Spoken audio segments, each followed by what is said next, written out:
Morning students. आपका chapter 10 चल रहा है। इसमें हम काइंड्स ऑफ फूड्स पढ़ चुके हैं। Body building food, energy giving food, protective food सब पढ़ चुके हैं। आज हमारा टॉपिक है मिल्क के कंप्लीट फूड। ओके, यहाँ से स्टार्ट करेंगे। इसमें milk is the complete food. It contains vitamins, proteins and minerals. It help us to grow, give us energy and protects us from disease. So growing children should take a glass of milk every day. Milk है complete food. Milk एक complete food होता है। इसमें vitamins, minerals और proteins होते हैं।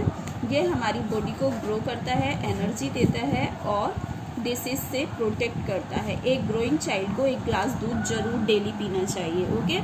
Second is raw and cooked food. We eat some food items raw. We eat fruits raw. We also eat some vegetables in a raw form. We take salad in a raw form.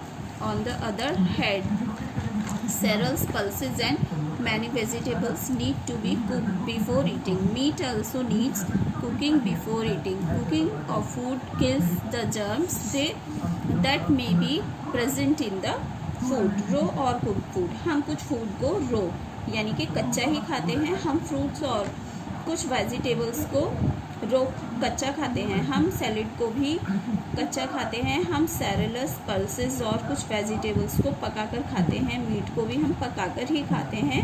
पकाने से जो food के germs होते हैं वह मर जाते हैं. इसलिए ज़्यादातर हमें कच्ची सब्जियां, कच्चे फ्रूट्स ही खाने चाहिए, वही ज़्यादा लाभदायक होते हैं. Okay. Balance diet. A nutrients and wholesome diet the consist of all the nutrients needed by our body is called a balanced diet. The nutrients consist of carbohydrates, fats, proteins, minerals, vitamins, etc. that our body needs in a sufficient quantity. A balanced diet is a key to good health. Balance diet. Foods में जो nutrients होते हैं उन सब nutrients को balance diet कहते हैं. Carbohydrates, fats, proteins, vitamins, minerals, ये सब न्यूट्रिएंट्स होते हैं. हमें न्यूट्रिएंट्स को एक क्वांटिटी में ही खाना चाहिए. बैलेंस डाइट से हमारी हेल्थ अच्छी होती है. हमेशा हमें हर चीज़ कोई हमें फ़ायदेमंद चीज़ भी होती है उसको भी बैलेंस में ही खाना चाहिए, क्वांटिटी में ही खाना चाहिए, तो हमारे लिए वह फ़ायदेमंद होता है. Okay. Water. Body needs water for digesting food. We should drink plenty of water daily. We use water in making tea, coffee, lassi etcetera. Water is a wonderful liquid. Our body contains about 70% of water. Water हमारी body को food digest करने के लिए water की ज़रूरत होती है. हमारी बॉडी को फूड डाइजेस्ट करने के लिए वाटर की ज़रूरत होती है.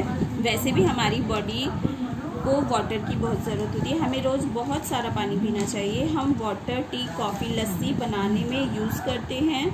हमारी बॉडी 70% वाटर कंटेन करती है. ठीक है.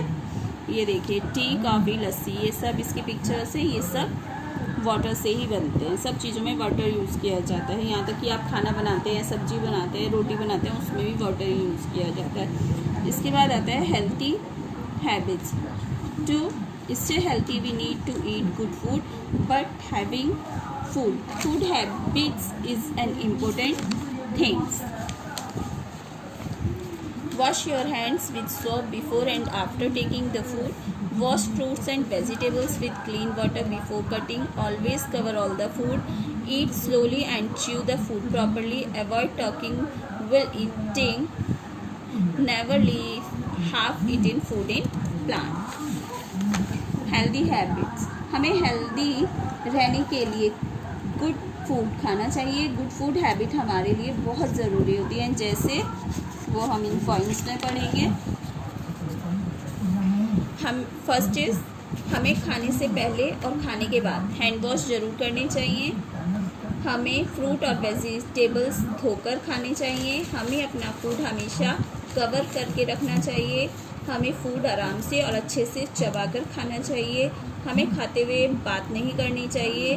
हमें कभी भी खाना प्लेट में नहीं छोड़ना चाहिए. पूरा खाना फिनिश करना चाहिए. ठीक है. ये सारी गुड हैबिट्स हैं जो आपको फॉलो करनी चाहिए.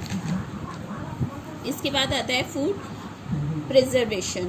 Food preservation is the process of treating and handling food to stop or slow down spoilage, loss of quality, edibility or nutrient value, and thus allow for longer storage. We cannot keep the food for a long time. If we do so, it becomes stale. This types of food is harmful for our body. We may become ill after eating this type of food. For saving food, we preserve it. Preserved from can be safe for a long time. Our food can be preserved by freezing, drying, canning or by salting. Food preservation वह process है जिसमें हमें food store करके रखना चाहिए. हमें food को ज़्यादा देर बाहर नहीं रखना चाहिए. पका हुआ फूड हमें बाहर नहीं रखना चाहिए क्योंकि वह ख़राब हो जाता है. इससे फूड ख़राब हो जाता है और यह हमारी बॉडी के लिए बहुत हार्मफुल है. कभी भी हमें बासी भोजन, बासी खाना नहीं खाना चाहिए. हम उससे बीमार भी पड़ सकते हैं. फूड को सेव करने के लिए हमें उसे प्रिजर्व करना चाहिए. फूड को प्रिजर्व करने से वह बहुत टाइम तक सेव रहता है. फूड को हम फ्रीजिंग से, ड्राइंग से, कैनिंग से और सॉल्टिंग से प्रिजर्व कर सकते हैं. ओके, तो इसमें हमें यही बताया गया है कि हमें फूड को कैसे खाना चाहिए. ज़्यादा दिन तक पके हुए फूड को नहीं खाना चाहिए. हमेशा ताज़ा खाना खाना चाहिए. उसे क्वांटिटी में खाना चाहिए. क्या आपकी गुड हैबिट्स हैं, ये हमने इस चैप्टर में पढ़ा है. ये आपका चैप्टर यहाँ पर कंप्लीट हो चुका है. ये बुक एक्सरसाइज मैं आपको करवा चुकी हूँ. जिस बच्चे की नहीं हुई है मैं दोबारा शो कर रही हूँ. आप इनको अपनी बुक में फिल कर लीजिएगा. इसके बाद ये क्वेश्चन आंसर मैं आज आपके होमवर्क में सेंड करूँगी आपको, तो आप उसमें से करेंगे. इसके बाद आपके ये ट्रू फॉल्स आते हैं. ये ट्रू फॉल्स भी आपको अपनी बुक में फिल करने हैं. तो आज के लिए इतना ही. नेक्स्ट चैप्टर अगली वीडियो में. Okay, good day.